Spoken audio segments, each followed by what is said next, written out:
When I asked her if she was cheating, she didn't deny it. She didn't cry. She didn't even flinch. She smirked. That smug, calculated, soul-crushing smirk that said everything I needed to know without a single word. It was the kind of look you give someone when you know you've already won, when you no longer care how much it hurts them. And in that moment, something inside me fractured in a way I didn't know was possible. Her name is Celeste. On the outside, she's perfect. A woman people turn to look at when she walks into a room. Brilliant attorney, always dressed to kill, always speaking just loud enough to be heard, and just clever enough to sound right. People adored her confidence. I used to before I realized what it was masking. We've been together nearly 10 years. No kids. I supported her through law school, put my own ambitions on hold so she could build hers. I stayed up waiting during her late-night strategy meetings. I folded her dry clean and blazers. I memorized her coffee order. I tolerated the sighs when I asked about her day and the silent treatment when I didn't. And even then, I begged myself not to suspect her because suspicion would mean the dream was over. And I wasn't ready for that. I told myself I was lucky, that she was just tired, that maybe I wasn't trying hard enough to keep her attention. I read books about rekindling connection. I cooked her favorite meals. I bought tickets to shows she used to love, but nothing worked. And then came that dinner. We sat across from each other like two strangers playing house. She scrolled through her phone, barely acknowledging my presence. I pushed the fork around my plate, my chest so tight I could barely breathe. And then I asked it the question that had been eating me alive for months. Are you seeing someone else? She looked up, blinked once, and smirked. No words, just that look. She stood up, said she had an early day, and walked away, her heels clicking down the hall like a clock counting down my dignity. I sat there for over an hour, staring at the half-empty wine glass, listening to the silent screen. But I didn't cry that night, not like before. Instead, I got up, turned off the lights, and started planning. See, Celeste had been talking for weeks about this gala her firm was hosting, a massive corporate event. Politicians, investors, donors. She was thrilled about it. Bought her new dress, got her nails done, practiced her speech, but she never invited me. She said, "It's not really your scene." And that was fine with me, because I had my own plan. There's someone from my past, Marissa. A woman Celeste always envied, though she'd never admit it. We dated briefly in college, stayed friends. Marissa's the kind of woman who doesn't need to speak to command attention. She just walks into a room and gravity shifts. Celeste couldn't stand being around her, so I reached out. I told Marissa the truth, everything. She didn't hesitate. She said, "Let's remind her what being invisible feels like." I rented a tux, booked a driver, got tickets through a contact at Celeste's firm, and on the night of the gala, the night she thought she'd own the spotlight, I walked in with Marissa on my arm. Heads turned, cameras flashed. I saw Celeste's eyes land on us from across the room, and for the first time in years, she looked small. But that was just the beginning. The moment we stepped into the ballroom, it was like a cinematic switch flipped. The chatter dimmed, necks turned, and I felt eyes dart in our direction. Not because of me. I was just the man in a black suit. But Marissa? She wasn't just stunning.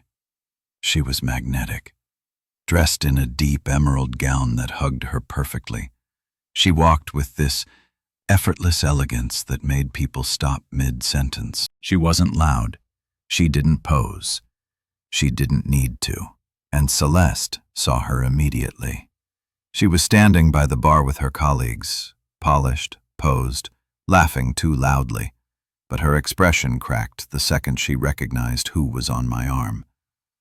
Her laugh cut short, her posture stiffened.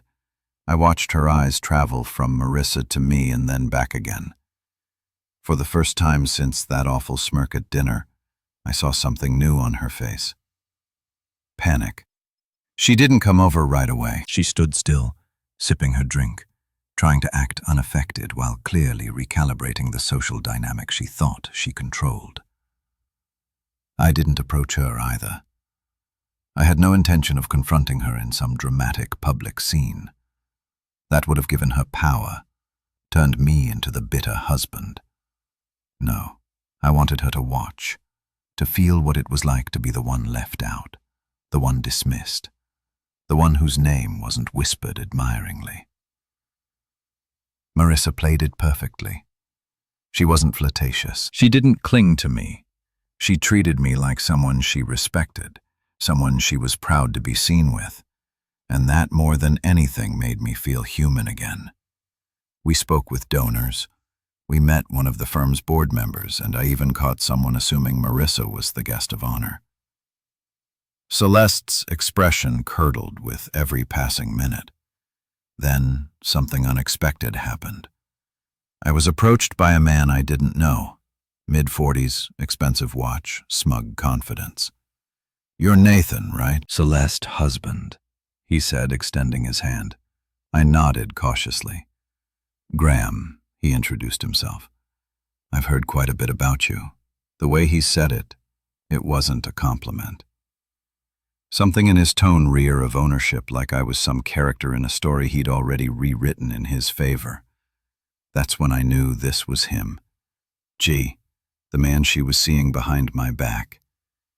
My mouth went dry, but I smiled, not because I was okay, but because I finally had a face to match the betrayal. He looked me up and down as if trying to figure out what she ever saw in me. Then, with a smirk nearly identical to hers, he added, "Bold move bringing her here." I glanced at Celeste. She was watching us now, unable to look away. Her world was unraveling, and she knew it. So I leaned in and calmly replied, "You have no idea how bold it's about to get." And I meant it, because the gala wasn't the climax. It was the ignition. What came next, the emails I had, the documents Anthony recovered, the transfers, the client meetings they turned into hotel bookings. That was the real show. I had spent weeks preparing not just to confront, but to expose, not to hurt her. No, that wasn't my goal. My goal was to never again let someone reduce me to silence with a smirk. That night, as we left the gala, Marissa slipped her hand into mine and said, "You didn't even have to say a word. She'll remember this forever." And she was right. But the real storm hadn't even started yet. Celeste didn't come home that night. That wasn't a surprise. She hadn't been coming home regularly for a while. Always some excuse. Late client calls, after-hours strategy sessions, sudden out-of-town meetings that she'd forget to mention until an hour before. But this time, I wasn't waiting by the door. I didn't text her. I didn't ask where she was or what happened at the gala. I knew she was unraveling. That was the point. I'd let her sit in it. I'd spent too many nights alone in that house, lights dimmed, microwave humming with food gone cold, while she laughed in some hotel bar with a man who smirked like she did. But not anymore. While she spiraled, I was organizing meticulously. The next morning, I was already 3 steps ahead. I emailed Anthony a list of search terms and usernames, things only I would know from watching Celeste over the years. Little details she never thought I noticed. Password fragments she used. Recovery questions she'd mentioned in passing. It wasn't enough to prove the affair I wanted to trail. Something undeniable. Something corporate. Because here's what she didn't know. The man she was seeing, Graham, wasn't just some harmless fling. He was on the board of a major firm that frequently partnered with Celeste's office. They had contracts, NDAs, and the data Anthony pulled from their interactions, messages, timestamps, overlapping business travel logs. It was damning. It was also enough to get her fired. I wasn't planning on sending it to her boss yet. First, I wanted answers. I wanted to understand just how deep the betrayal ran. Not just romantically, but financially, too. And that's when I found it. A transfer. $14,900 from our joint savings, masked as a strategic investment under her personal LLC. I hadn't noticed it before because the account had been dormant for months, and she knew I barely checked it. But there it was, moved discreetly 2 weeks earlier. The same weekend, she claimed she was at a legal retreat in Austin. I remember because I stayed home with a stomach bug and she didn't call once. That money, it didn't go to any business. It went to a condo, a short-term lease, a place registered under Graham's assistant's name. The cowardice of it all stunned me. I stared at the screen for what felt like hours. That numb kind of shock where your brain keeps whispering, no, there's some other explanation, even though you know there isn't. I could feel my heart pounding in my neck, my palms sweating, my ears ringing. But through it all, I stayed calm. I wasn't going to lose control again.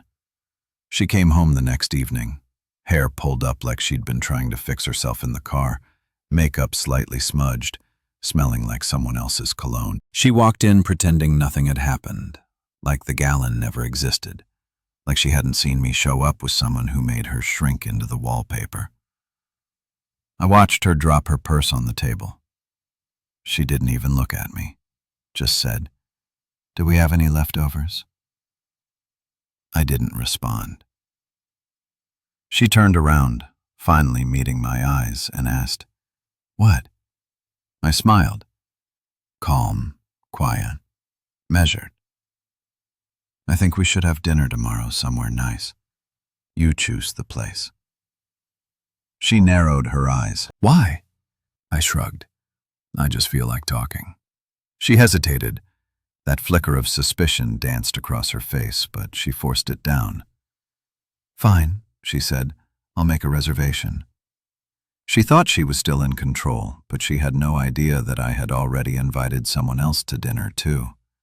The waiter would be bringing more than just menus. The reservation was at a quiet, upscale place in Midtown, one of those restaurants that's dimly lit and pretentious, where the water comes in glass bottles and every appetizer has some kind of foam. Celeste chose it, of course. It was the kind of place she loved, where she could look polished under chandeliers and feel important by ordering in a tone that sounded like she was doing everyone a favor. I let her pick it. I wanted her to feel comfortable, stable, just long enough for the walls to close in. She didn't dress for a casual dinner. She wore that crimson wrap dress I bought her for our anniversary 2 years ago, the one she accidentally left in her gym bag for 6 months. Her makeup was perfect, hair curled just the way she knew I used to like. For the first time in a long while, she tried. That told me 2 things. She knew something was off, and she was afraid of losing control. We ordered drinks first. I got an old-fashioned. She ordered white wine. We made polite small talk. The weather, her work, nothing real. She told me about a challenging case, pretending like I didn't know she had been spending late hours in a condo with another man. I nodded and smiled, even threw in a couple of supportive comments. She was warming up, letting her guard down. That was my opening. As we finished our appetizers, I pulled a small envelope from my jacket and placed it on the table beside my drink. She stared at it, then at me. "What's this?" she asked. I didn't answer right away. I just said, "Open it." She slowly slid her manicured nails under the flap and pulled out the printouts. Her fingers froze the moment her eyes landed on the first page. Phone records, hotel bookings, email confirmations, screenshots of her messages to Graham. Not romantic ones, but logistical ones. Booking meetings that didn't exist, setting up times that aligned with his travel. A carefully documented pattern of a relationship she thought she was smart enough to hide. Her face didn't go red. It went pale, like blood had drained from her completely. She blinked once, twice, then slowly stacked the pages, forcing her hands not to shake. "Where did you get this?" she whispered. "Does it matter?" I asked, keeping my tone even. "You made your choices. I made mine." She looked around the restaurant like someone trapped in a spotlight. "We're not doing this here," she hissed. "Oh, we are," I said, leaning in. "Because I want you to remember the exact table where your facade shattered. I want you to remember how you wore that dress thinking it would distract me, but you forgot I already saw you wear it for him." She opened her mouth to say something. Maybe a lie, maybe an apology, maybe just another smirk. But the waiter came over. "Are we ready for dessert?" he asked cheerfully. I looked at Celeste. "Actually, yes. I think she'll want something sweet before I ruin her appetite." The waiter froze, sensing the tension, but I waved him off with a fake smile. "Just give us a minute." Celeste exhaled, hands trembling now. "So what? You're going to leave me? Humiliate me?" "No," I said. "I'm going to walk away with dignity. You, on the other hand, are about to lose yours. Because this," I tapped the stack of evidence, "isn't even the worst of it." She looked confused. "You forgot about the money, Celeste." And just like that, her confidence completely broke. "I found the transfers, the lease, the shell account.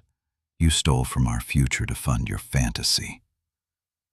She opened her mouth again, but no sound came out. "I'm not going to shout. I'm not going to make a scene. But tomorrow morning, my lawyer is going to send everything to your firm, to the ethics board, and to Graham's wife." She blinked, stunned. "You know she's pregnant." "Yeah. Found that out last night. She deserves the truth, too." Celeste buried her face in her hands. For the first time since this entire mess began, I saw her truly collapse under the weight of her own lies. I didn't feel satisfaction, not pride, just relief. Like the fog I'd been living in finally cleared. I stood up, buttoned my jacket, and dropped a few bills on the table. "Stay. Finish dessert. I'm done being the invisible one." Then I walked out and left her there, staring at the pieces of the life she chose to destroy. I didn't go home after that dinner. I couldn't. The thought of walking back into that house, our house, and pretending it hadn't all crumbled made my stomach turn. Instead, I checked into a small business hotel just outside the city. Nothing fancy, nothing emotional, just distance, space to breathe. I sat on the edge of the unfamiliar bed, shoes still on, ties still tied around my neck, staring at the blank TV screen for what felt like an hour before I even moved. It wasn't the sadness that overwhelmed me.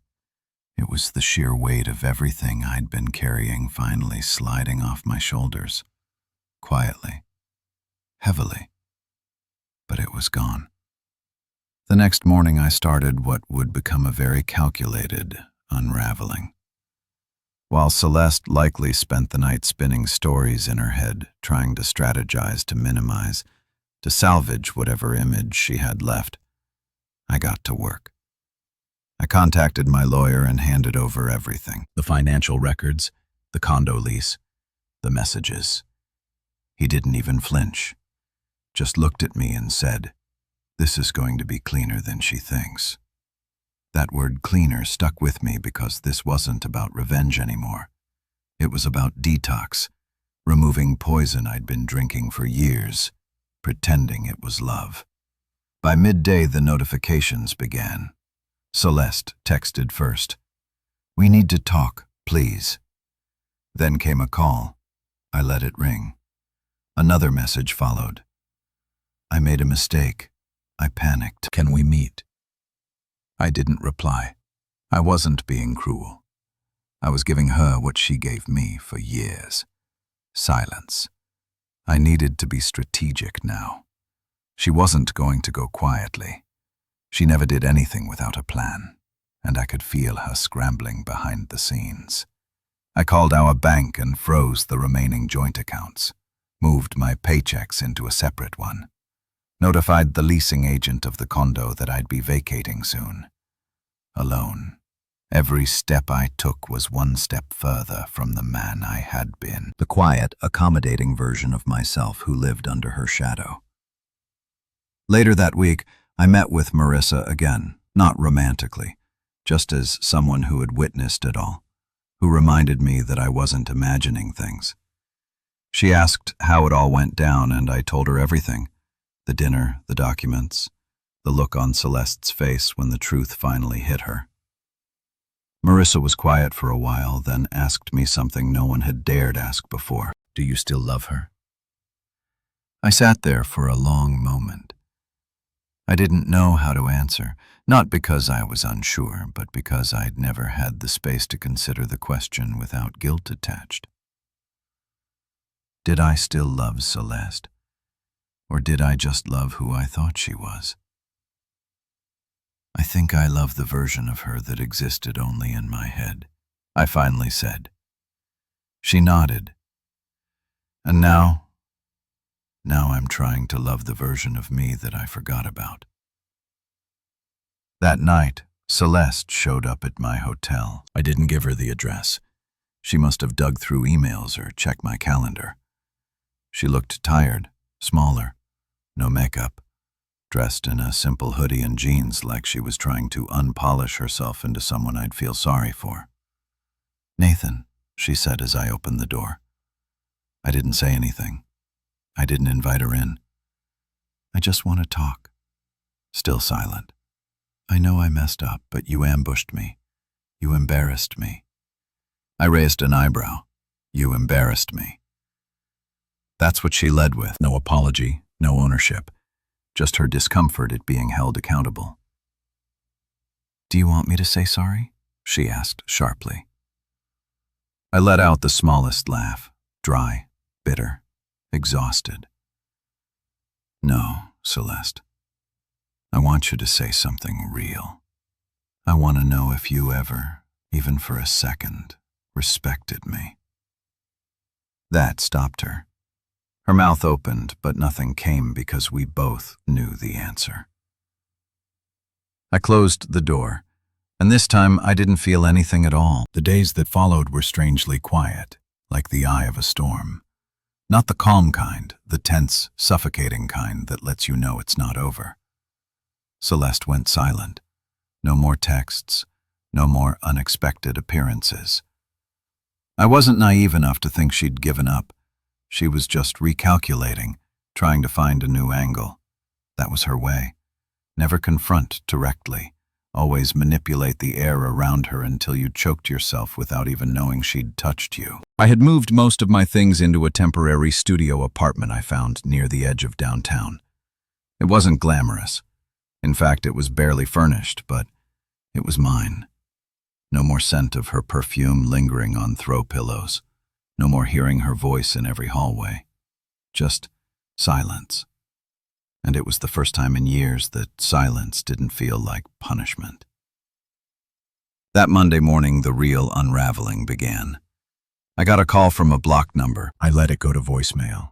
Then another, this time from Anthony. When I picked up, he sounded almost amused.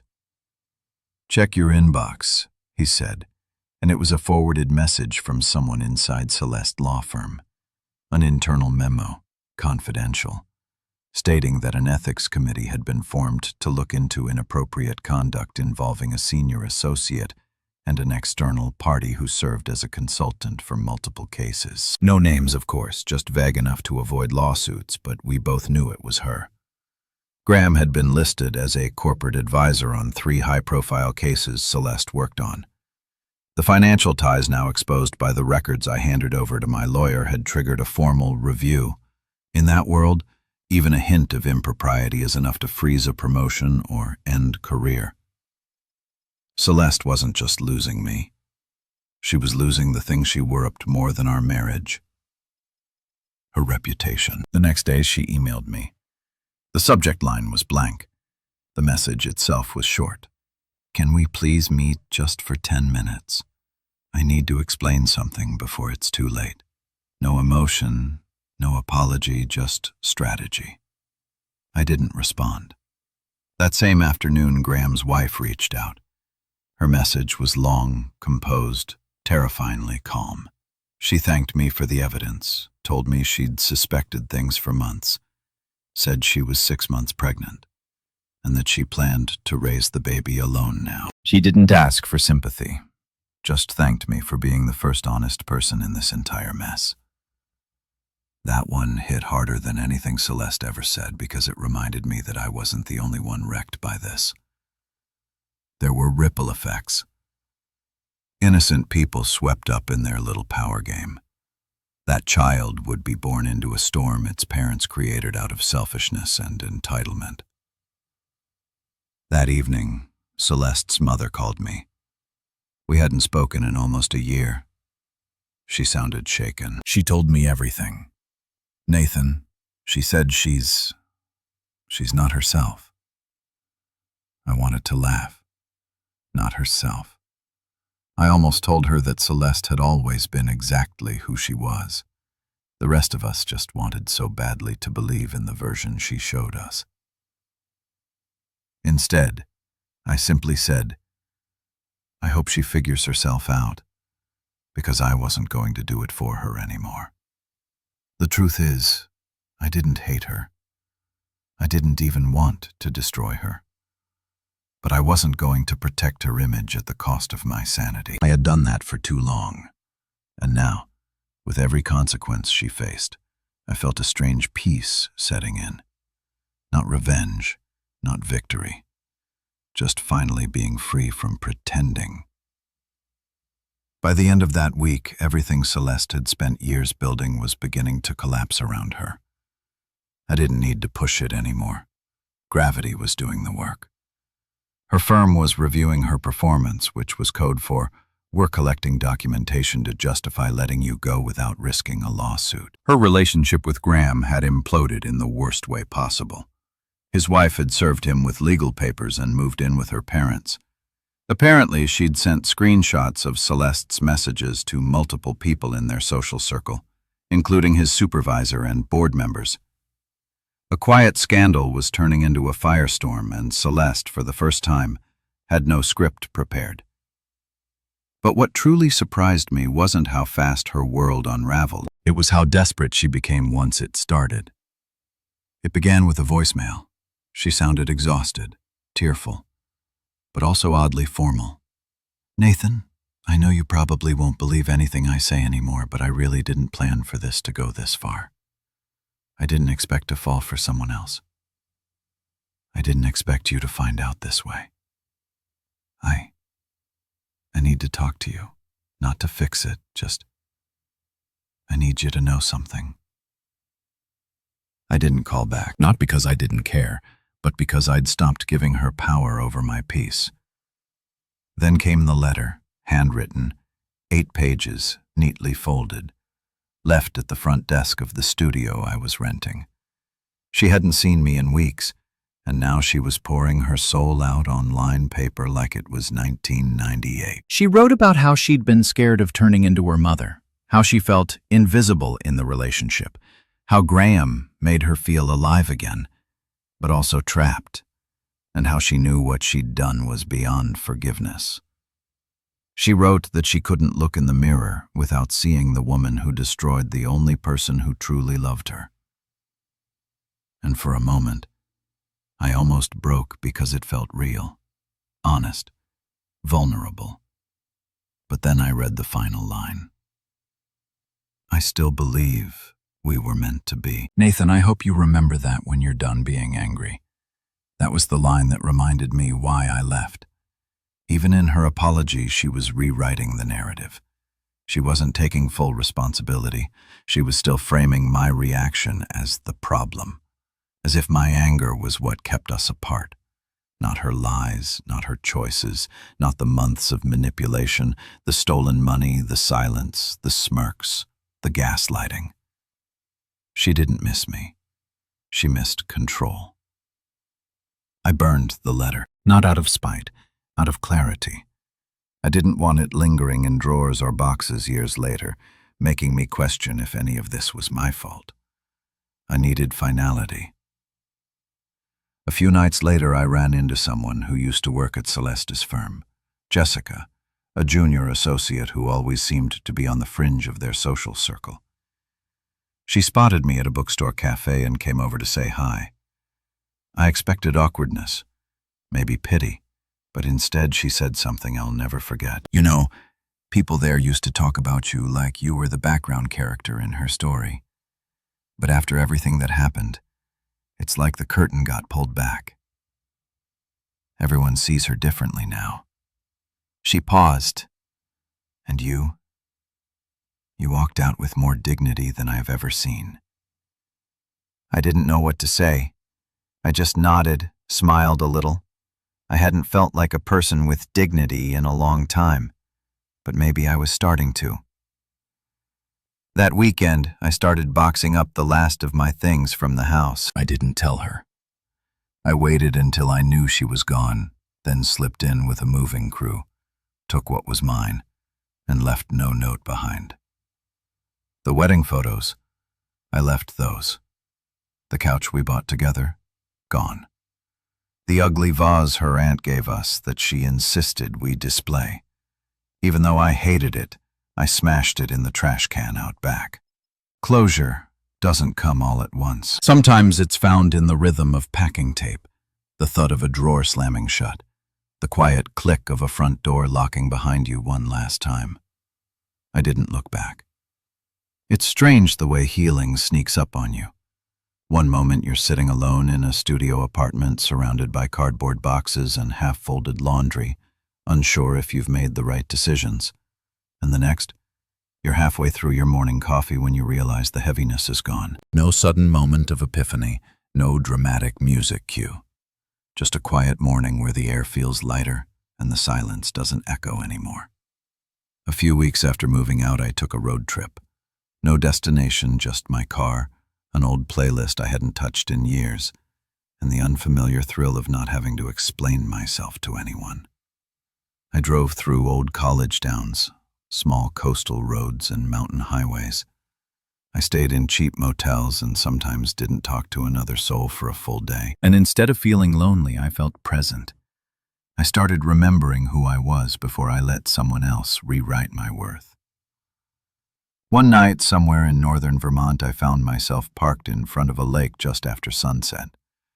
The sky was this mix of dark orange and navy blue, and the water was so still it looked like glass. I sat there for an hour, maybe two, and I thought about everything. Celeste, the affair, the dinner, the letter. And then I thought about everything else, the small moments. The way I started sleeping better, laughing more, the new friends I'd made, the way Marissa checked in every so often just to make sure I was still doing okay.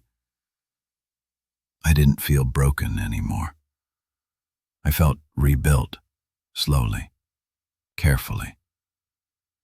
Honestly, Celeste sent one last message a month later.